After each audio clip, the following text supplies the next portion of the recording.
Hallo Miro, willkommen zurück. Welcome back. Hello, Gabi. Nice to see you again.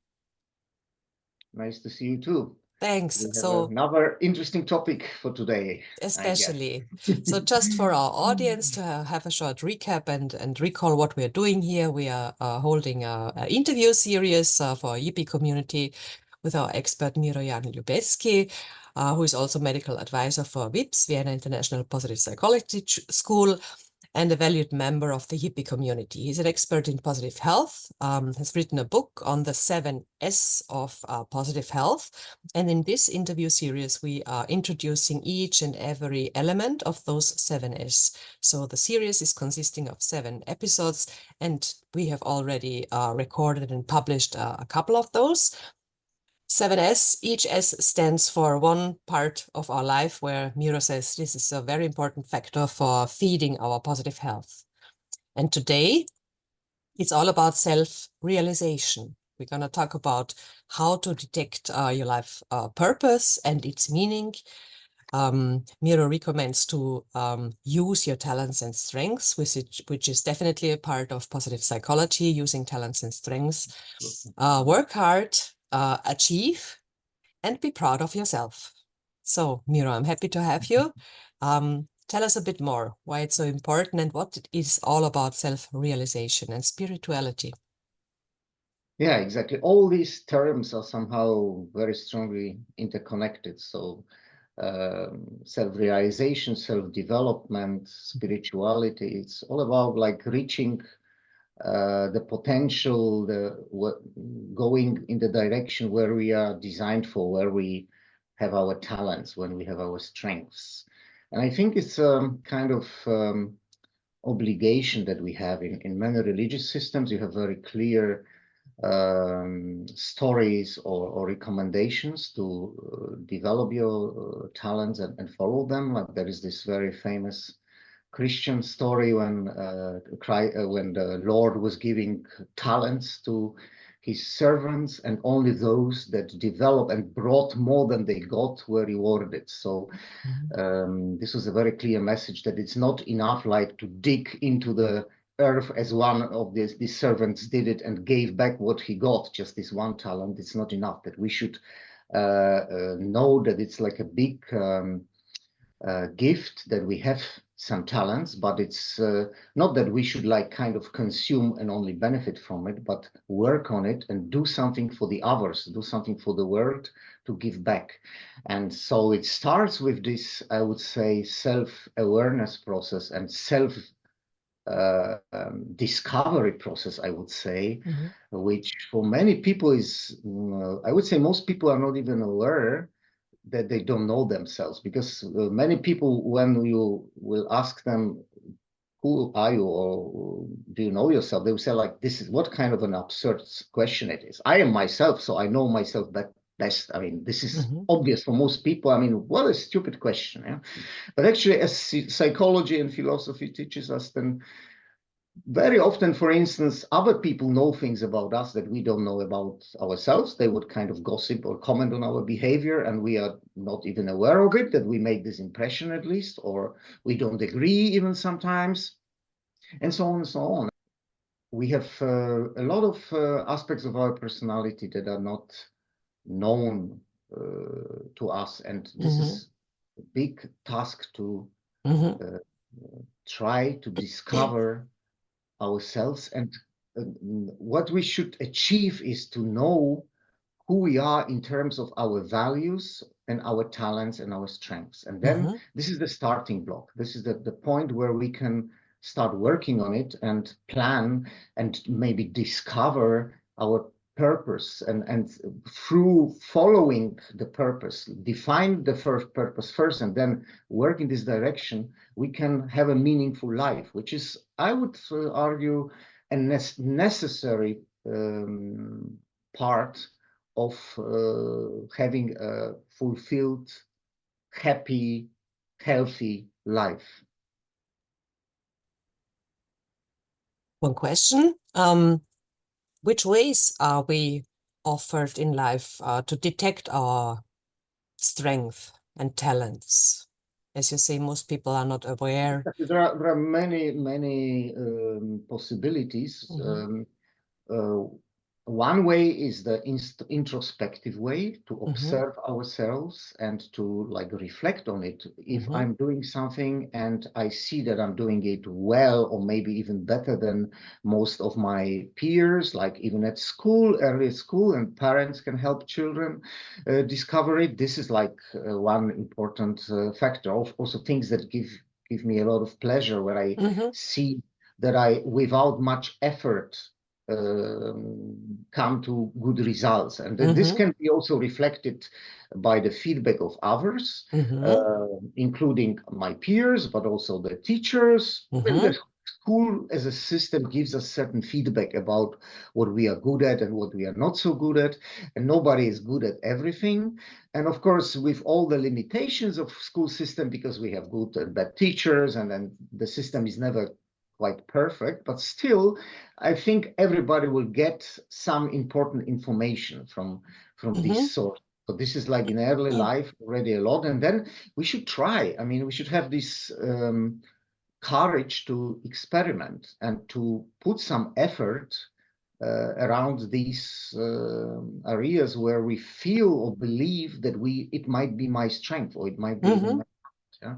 And the talent that is unattended and that we don't work on it will never give us big satisfaction. It can help us. So if somebody is like talented, for instance, has a good memory, some of these people will not neglect preparation to their classes because they easily remember things, and they can make through the next class or even some exam without big preparation because the memory functions well. So this is a certain talent probably, but if you not work on it and develop other strengths and just rely on this one, sooner or later you will come to a stage when this memory alone was not enough, because you need some deeper understanding of the things, and so on and so on. And this might be even kind of a curse.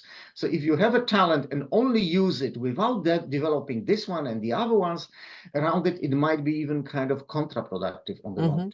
So I think we need a good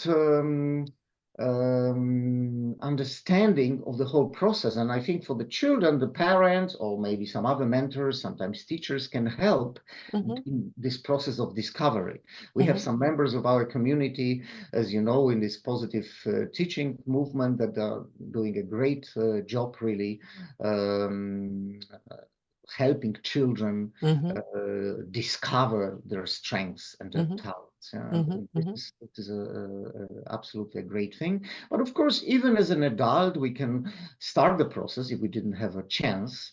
And everybody has some natural interest, even in the things what we like to read or listen to, what kind of topics are interesting for us, what do we want to do as our hobby, and so on and so on. So there are a lot of sources of information that can be a good, like an advice. Maybe this is something that I'm potentially very good at.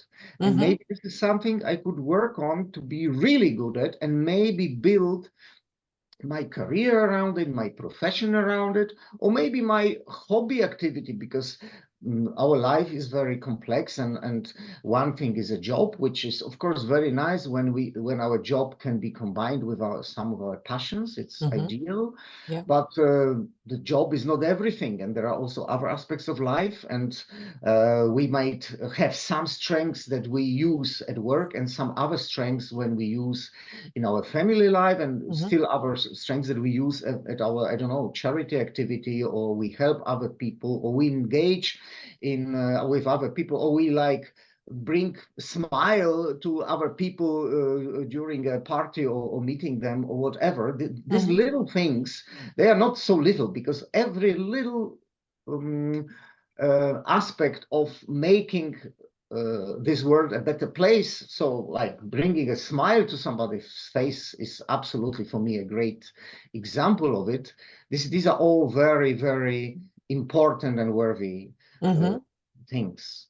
That's an interesting aspect. What you mentioned, that some people behave different and show their talents in private life more or otherwise than in professional life. So doing this analysis and detecting where the strengths are happening, and maybe try to change or feed the other part of our life with those talents which are in us all the time, but we just don't show it, is maybe also worth an exercise. Just to look, yeah. Why is it so easy for me to communicate in private life and going into contact, make relationships, but not in organizational behavior? So this might also enrich our life. Absolutely, absolutely. So, and this Okay. self-reflection, because this was a great example what you just did, with this self-reflection, that analyzing, okay, so I'm good in this aspects, and how come I'm not making it in the other context? So, what would be the method to develop this kind of a good communication in the other setting, and so on and so on? So, like looking at ourselves in an objective manner, not like too critical, but also seeing our like both the strengths and the areas where we are not so good, and then can we improve some of those, or can we base on our strengths to develop our other areas of our life? Exactly. This approach is very valuable, and then the biggest job is of course this self-reflection, because this is the starting point. Sometimes, especially for kids, we, as I mentioned, the teachers, the parents, and also professional psychologists, sometimes there are tests that will, based on your answer, predict what kind of activities or jobs might be optimal for you or better for you comparing with some others. Like there are people who like to communicate, the classical like extroverts that take energy from interacting with others, and even if they are very talented, let's say in programming or mathematics, but then if they become a programmer, and they have to sit all the time just with the computer the whole day, it very rarely will be a fulfilling activity for them. So it's good to know these things about ourselves, that this like interconnectedness and this aspect, how much do I need other people to bring my talents into action, is an extremely important factor, because in the end it's all about this self-realization is never a purely personal concept. It's in our Western culture we are very individualistic and always concentrated on ourselves, but in the end meaning means we do something that has value not only for us but also for others, and even I would say the more value for others, the better, and the more meaningful our life would be if we contribute to the well-being or happiness, or we just do a good job that others need. These aspects are extremely important, and should be part of our self-reflection when we think about the meaningful life. We should not only concentrate about ourselves. In de facto, I just read, I just listened to one of my famous psychologists, this Canadian professor Jordan Peterson, and he said that according to some recent studies, actually thinking about yourself most of the time is equivalent to misery. So like misery in life, you could say that actually it's like if you want to test it psychologically, this is the same thing. Think about yourself. Kind of like, so if you think too much about yourself, maybe even in the intention, how can I make myself happy? Actually, it has like a contradictory effect. And also in positive psychology, we very often say that, yeah, even though everybody agrees that, yeah, we want to be happy basically, and this is pretty obvious, but the way to make ourselves happy is not to concentrate on ourselves, it's rather to do other things for other people. And this is, as some people would even put it, like a side effect of our activities, that we are happy as a side effect and not because we do everything to be happy. I think it's a very, very interesting and important perspective. And I would even say that it lies in the essence of the process of self-improvement, that we don't concentrate on ourselves and think about our communities, our families, our partner, and our colleagues from work and other communities that we cooperate with.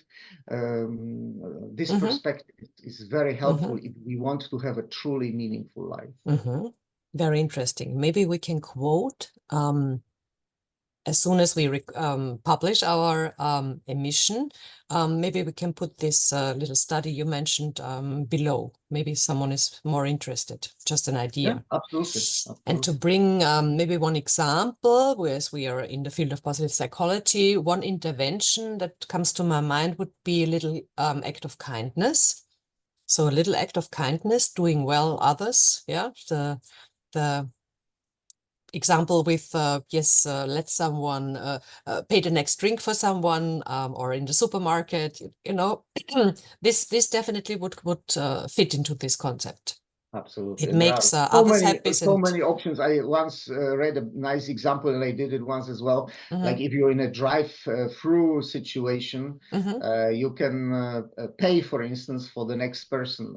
Yes. And this is such a nice surprise. Or what I do sometimes is like, if you have some coins, little coins in your portemonnaie, you can like throw them in a place where people go. And most people, when they find something, and then I sometimes go and like turn around to see the expression of the face and how happy people are, because they think, oh, this will bring me luck. This is a good sign. So, you know, like that's funny. So you are the one leaving money. I'm a person, you are the one. I'm happy, and I'm recording every time I find a coin on the street or in the underground or everywhere, and I'm happy because I think but this is these are luck. very trivial examples, but still, I think they matter. Like, even as I said before, this little like bringing a smile of somebody's face, it's a very, very great thing. And I try myself, like during conversation, like through being nice and maybe funny and bring some fun. And if I see this face, I have the feeling I'm doing something right.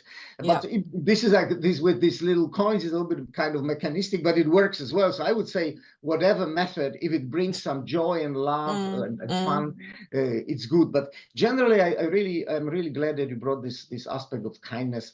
My favorite quotation, and I think it comes from Buddha, but I'm not quite sure. But definitely, it's from it comes from somebody very, very wise. Which when I first heard it, it was like I couldn't understand it fully, but now I fully agree with it. That kindness is the highest form of intelligence. And I was like thinking for like, I don't know, 10 minutes about it when I first heard it. And I never thought about it this way. I thought that we use, because being, you know, like raised in the Western values and culture, like in my personal case, I thought the intelligence you should use to make the best out of your life, like to have the best notes at school, go to the best university, have the best grades, get the best job, go to the highest possible position, like climb on the career. So this was like my idea of how you use your intelligence. Like to make the best, maybe even of my talents and so on, but somehow for myself and to prove to myself and to the world that I am successful. This was like what intelligence is for me in my mind before. And then I discovered this aspect that actually is like I felt of myself then, so I'm kind of underdeveloped because I didn't discover that actually the much higher level of intelligence is being kind to other people. Kind to others. And then I read a lot about it and meditated about it and so on. And I find it probably the quotation that developed me personally the most, like opening my eyes to the whole aspect. And then when I read Buddha, and I was in India, in Japan, and I tried to meet with these monks and people who specialize and read, and there is so much around it in the Eastern cultures that they have a totally different approach, because we are in Western culture, it's much more about like proving our let's say proving being great through the external achievements. And in the Eastern concept is like much more knowing yourself more and opening yourself for other people and being kind without and being helpful and being expectations. empathic. So it's like a totally different thing. And I'm not saying that it's like only better and that the Western is worse, because we have great achievements in our civilization. I think both is great, but we should somehow synthesize it and not be one or the other, Yeah, but a try balance. to put these two perspectives together.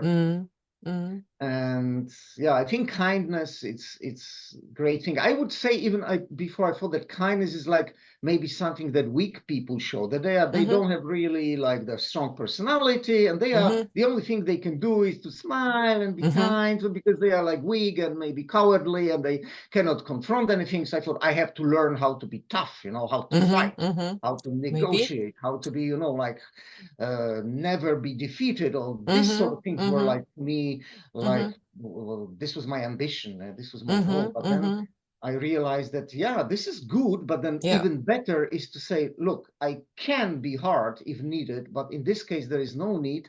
And it's much more important to show empathy Mm-hmm, and to show kindness. Yeah. mm-hmm, mm-hmm, So, like being strong and being even as Peterson again, he says, you should be a monster, but don't act as a monster, because if you don't have the capacity to be a monster, it won't there work. is no credit of being kind, yeah, because that's the Mm-hmm, only way you can be. So I mm-hmm, think mm-hmm. it's another aspect, also showing that synthesizing these two approaches is great. Yeah, to first to Yeah. have the skill, to have the, let's say, Western greatness, and in case you need to be tough, to be strong, to be able to fight.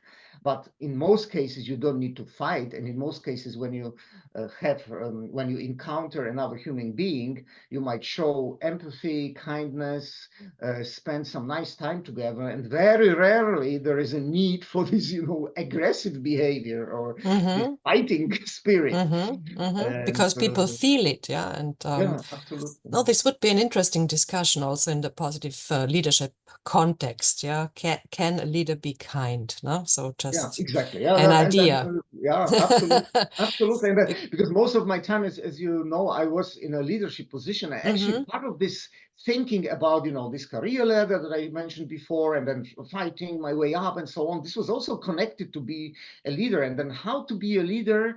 Like I always had this ambition as well to, like, on one hand to go up in the ladder, but on the other to be accepted, not necessarily liked by everybody, at least respected and mm-hmm, accepted, mm-hmm, that the people would say he's a good boss. This mm-hmm, was somehow my ambition, and I wouldn't like to people to say, yeah, he's dangerous and he's aggressive, so we are afraid of him. So okay, we have to somehow accept this situation because otherwise it might be dangerous for us. This was not my perfect image that I would like to mm-hmm, achieve. I would like to achieve, okay, we are working hard and he has a vision. He's doing something right, but also he respects us. He leaves us some space for our own development, for our own creativity. He encourages us to be mm-hmm, a better version of ourselves and to develop and to make our own career as well. So these aspects were, this was very important, like part of my development, to teach me, okay, on one hand, my personal goals, and my career. On the other hand, how can I help the people around me, including my subordinates? mm-hmm, And then I developed this capacity to help people, and I'm very proud that quite a few of my former employees made big international careers. Some of them are like even on C-level internationally in the States, in Switzerland, in Germany. I developed like quite a few general managers and business unit directors and so on. And we meet with these people, and then many times they mention spontaneously how important it was at a mm-hmm, certain stage that I gave them some coaching on mentoring and to help them in their own development. Of course, everybody has to do it finally themselves, but it's nice to have people who sometimes show us the way, give us some feedback, mm-hmm, show us another perspective. I'm very grateful that I had some people who did it for me, and I'm trying to mm-hmm, do it for other people anytime I have an opportunity. So like being a boss and being responsible for a person, for other people, it's a great opportunity for that, but also in many other situations as human beings, we can bring this perspective to people that helps them in self-development. mm-hmm, mm-hmm. That's a nice thought and a nice act, and I think it needs a kind of courage to open yourself and to say, yes, I'm human, and I'm interested in you as humans, and I trust you. It's also a Exactly. matter of trust, I guess, and also understanding strengths. So you would not probably support someone in this way where you see, okay, it's not a talent where the person also is interested and could get Yeah. something out of it. Absolutely. This interest Perfect. in the other person as a human being, I think Mm, very Mm, nicely. I mm, think is so crucial. And I can tell you that because I was always like a tough manager in the terms I wanted to be the best, and then my department or my group or my district or whatever I was in charge of is always the best. This was like my natural state of mind. And mm, this, of course, meant some pressure and so on. But mm, at a certain stage, when I discovered how important it is to see the people as other human beings and to help them develop their skills, build on their strengths and so on, mm, I noticed that they don't mind this toughness. They even mm, like, as long as they can put their strengths in it and mm, they see my appreciation and my support, they are willing to work hard. It's not a mm, problem that mm, people are willing to work hard as long as they feel appreciated and they see that they develop themselves, and mm, not as a just pressure, full stop. You are my employee. I pay you money, so you have to do it. Otherwise, I fire you. That's how mm, many mm, mm. bosses Yeah, basically, yeah. maybe they don't say it this way, but that's what you feel when you work for them. And I Mm, experienced mm, it as well, working for some bosses like this. Thanks God, I also had some other bosses who were very supportive and were inspiration to me.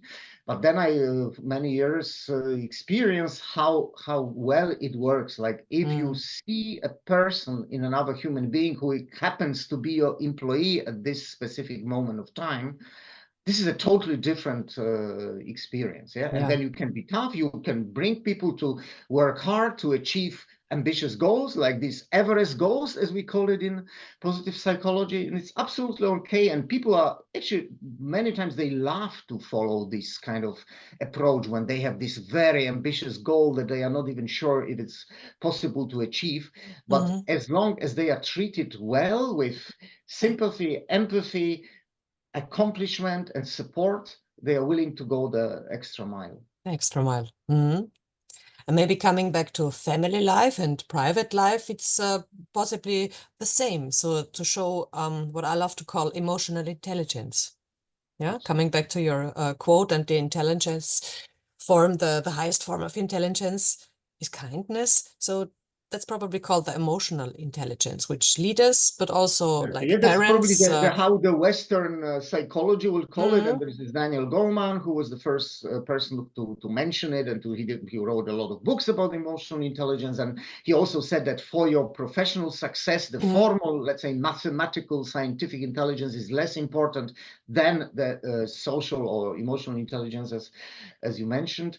And I think it's very true. And I believe, because big part of emotional intelligence is empathy, of course, in mm, terms of like not only like feeling the self, but kind of feeling the same that the other person is doing, because most people reduce it to this, but it's also basically about understanding the emotions, my own emotions and the other person's emotions, and like trying to help not only by co-feeling the same, because this might be a nice starting point, but it rarely solves any issues, but this understanding of human nature, mm, where kindness is a great method, as positive psychology teaches us as well. But in the Eastern traditions, as I mentioned before, this is like 1,000 years old concept. Being mm, empathic is the clue to good relationship, and also to understanding people, and to understand that we share the same human nature, everybody. Yeah, we might have different talents, different education, different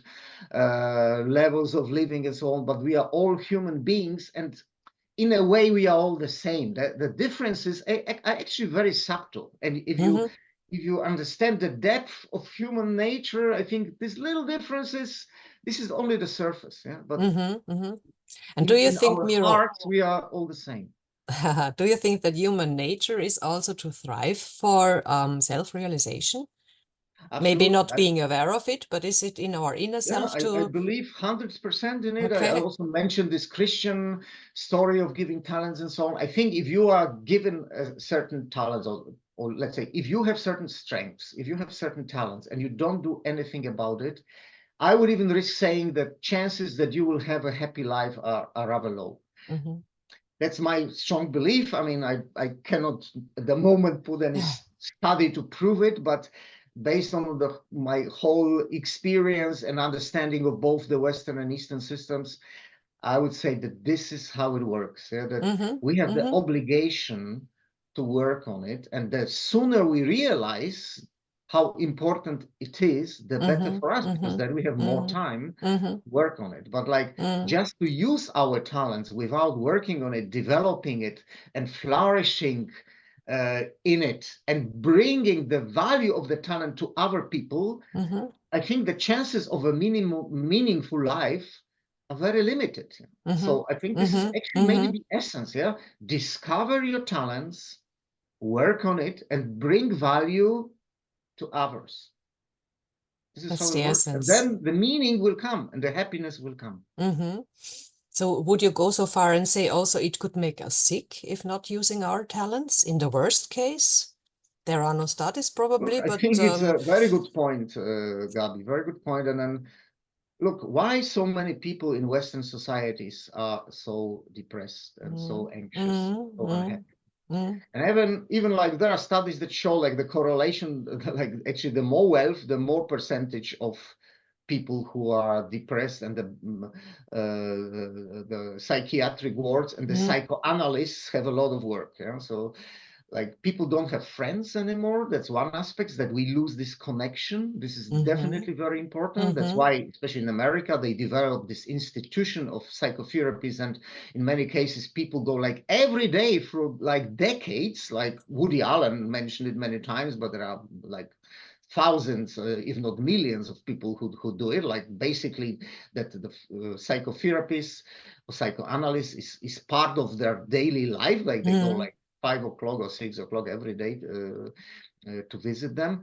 And this is kind of like a substitution or replacement of real friendship, because in the Western countries, and especially in America, you're not allowed to say to your friends or even to your partner that you have problems, that you don't feel well, that you are afraid of something. This is a sign of weakness. You should keep it to yourself or to a professional. So you go to a professional. So that's one perspective. You know? But then the other perspective is that a lot of people don't have to struggle much in order to survive.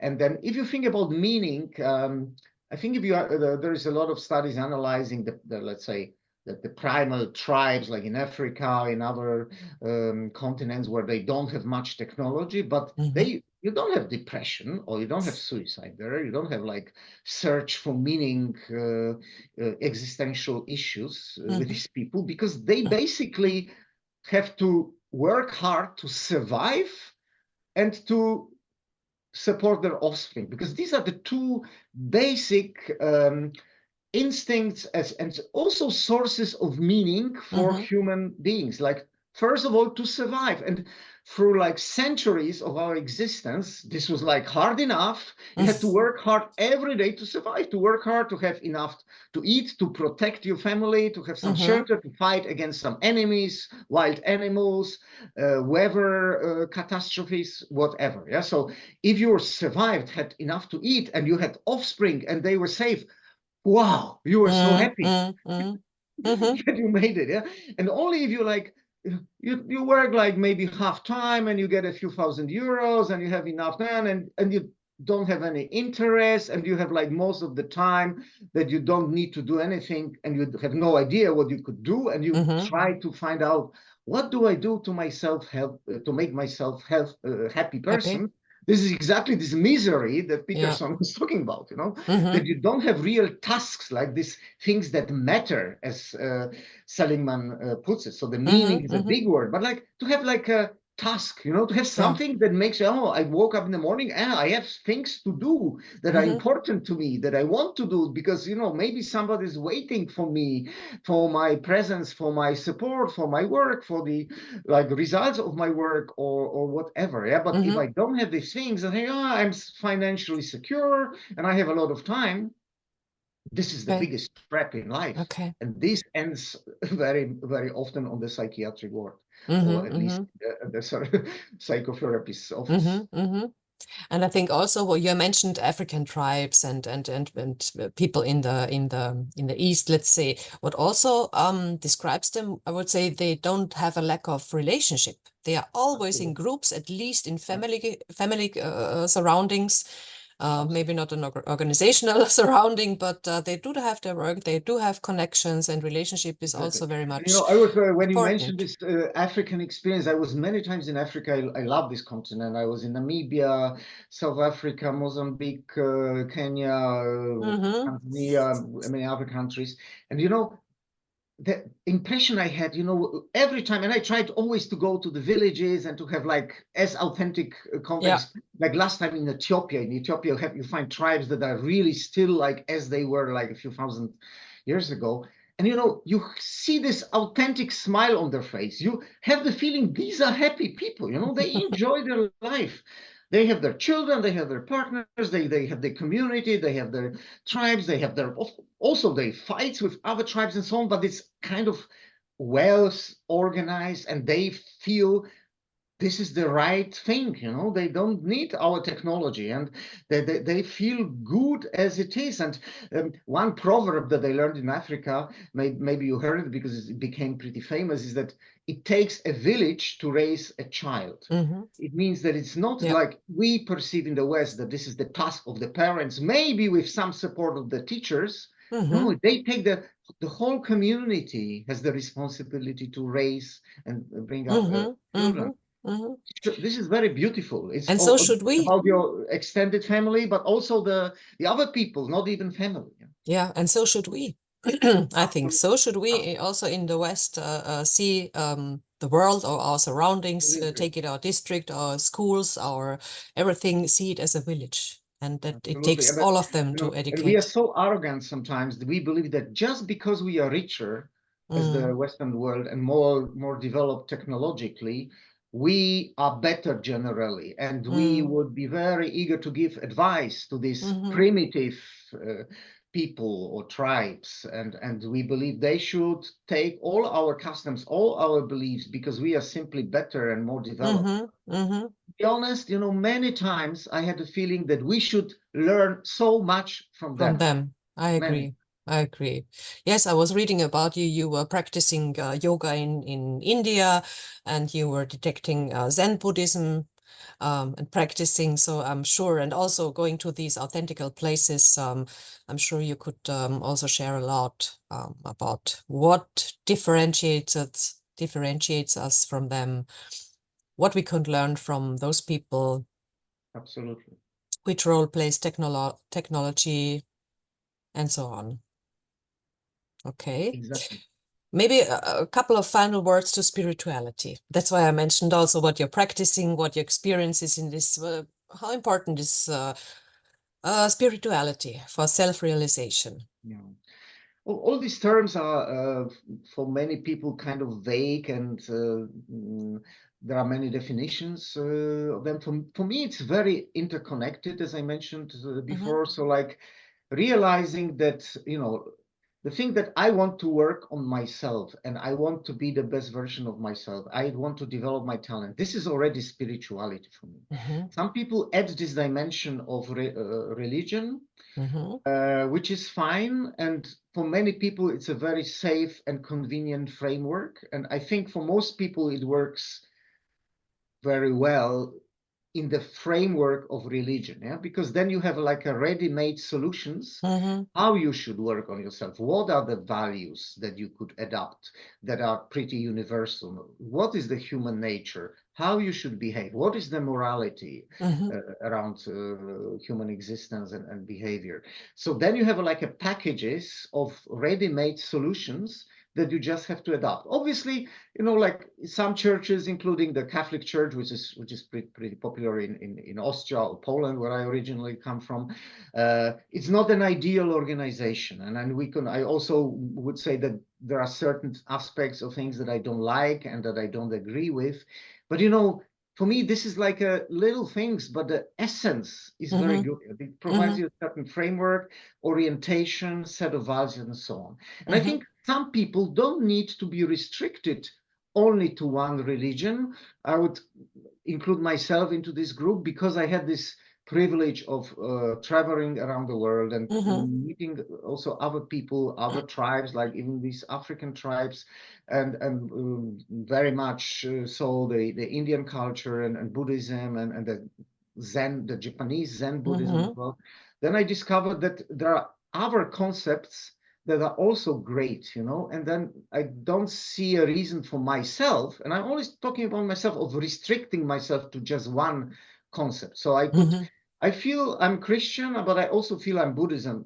I'm a Buddhist in the ways, but I don't need to define myself this way. I try to take the essence from all these concepts, and if I see they are helpful, I try to implement it into my life.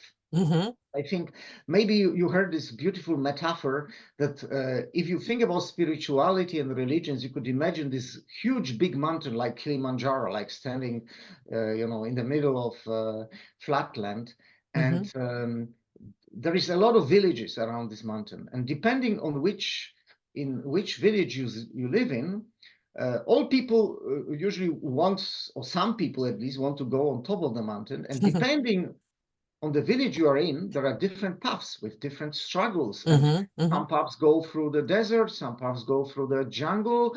Sometimes you have to swim through a lake, whatever, depending from which part you start your journey. But all journeys lead to the top. And the top is this self-development, self-fulfillment, or some people might call it God. But the way is important. And then if you live in this village and don't want to leave this village, then from your village perspective, this one path is the right one, which might be Catholicism or Buddhism for some other people, or maybe some atheist spiritual concept, or things that you develop yourself. But then it's much more work, because it's very easy to say, why should I follow this religion? I can build things of, let's say, system of values and my own philosophy and ideology, whatever, myself. Well, good luck. You can do it, but you know, this is like a lifetime task. You know, like the best philosophers in the history did it, and then many of them combined created some of these systems that we mentioned. Yeah, and then if people say, yeah, why should I follow it? I do it myself. Good luck. I mean, it is not impossible, but it's hard work. And I think it's much easier to like take things from the ready-made solutions and maybe add your own stuff on top of it. Yeah? Why not? Yeah? And then and just because one priest said something stupid is not the reason to say like this church is not good, or because you don't agree with this like sentence from Buddhism and say, this is not for me because this is like different culture. Okay, look at the essence, and then if you look at the essence, you will find similarities. You will find that it's more or less all the same. In the sense, okay, it shows you the shortest way up the mountain from the place you are at the moment. And then, but my message would be, but whatever path you choose one path and go. Go on. Start doing it. Yeah, that's exactly. Okay. Yeah, take self-responsibility, right? And take some courage, maybe find out morale that and maybe some self-discipline will be needed, which will come back next week on our next topic, because it's all easy said, but not necessarily so easy done. And of course, we need a lot of discipline to accomplish these difficult and ambitious goals. But only then, if we do it, we can have a meaningful, fulfilled life, which was the topic for today. So I encourage everybody once again to find their own way up, step on the way, and work your way through up. Up to self-realization, which was our today's topic. Perfect. Thank you very much, Miro. Perfect final words and a nice preview to actually our last episode, which is all about self-discipline. Okay, so Absolutely. thanks for your time. Thank Thanks you for so this much. wonderful. You're welcome. Thank you. Bye-bye. Bye-bye.